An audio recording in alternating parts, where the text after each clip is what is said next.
Hello, wonderful parents. Let's talk about staying calm when your child misbehaves. Parents often express frustration when their children misbehave, feeling overwhelmed by their reactions. However, it's crucial to understand that expressing anger is a natural form of communication. Yet when we're caught in a state of fight, flight, or freeze, our ability to convey our feelings constructively is compromised. Our kids might then seem like adversaries, not the loved ones they truly are. Understanding misbehaviour can be a call for help. When your child acts out, it's their way of signalling that they need your help, particularly when it's challenging to manage. They might need a change in the routine or bedtime, more quality time with you, or just a safe space to express their overwhelming big emotions. Recognising this is the first step towards addressing the real issues rather than exacerbating the conflict. When we're caught up in our own anxieties and responses, our own ability to understand our children's behaviour is compromised. To deal with this, we need to be cool and collected so that we can resolve the difficulties rather than contribute to an escalating conflict. There are some strategies to staying calm. The first is to recognise your anger or annoyance. Often we don't realise we've tipped into anger until it's too late. When our child misbehaves, we may go over all the reasons why our child is ungrateful or has pushed things too far. These mounting thoughts can act as kindling for an anger firestorm. It can be really hard to stop the anger firestorm once it sparks. We need to stop as soon as we notice these negative thoughts. Take a deep breath and try to bring any anger to a halt.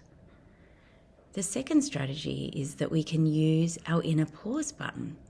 If you find yourself already upset or caught in an anger firestorm, it's never too late to pause. This isn't just about preventing regrettable words. It's about practicing effective anger management and modelling emotion regulation to your child. You might say something like, "I notice I'm getting angry. I'm going to stop now and take a few breaths so that I can calm down, and then I'm going to be able to think more clearly." The third thing we can do is take 5. Never try to resolve an issue with your child while you're still angry. Step away, cool down and reflect. Consider whether external stresses like fatigue or unrelated adult anxieties, such as issues in our relationship or work, are colouring our perception of our child's behaviour. The fourth thing we can do is feel our emotions. Instead of acting on your anger, sit with it. Notice the physical sensation in your body, tightness in your tummy or constriction in your throat. Breathe into those areas. Mindfulness teaches us that by acknowledging and accepting our feelings without judgment, they often begin to subside.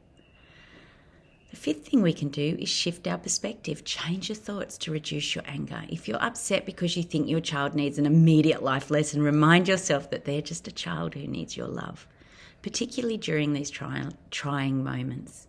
If you can acknowledge this, it's easier to move away from anger. The sixth step is to attempt a do-over. If things get too heated, apologise for your part in the escalation and suggest a break. And trying to talk about it later helps everybody to calm down. This shows your child that it's okay to make a mistake and offers an opportunity to approach the situation anew. Always try to listen to your child and understand what's happening for them.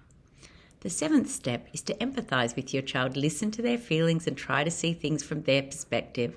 Avoid blame and focus on solutions that work for both of you.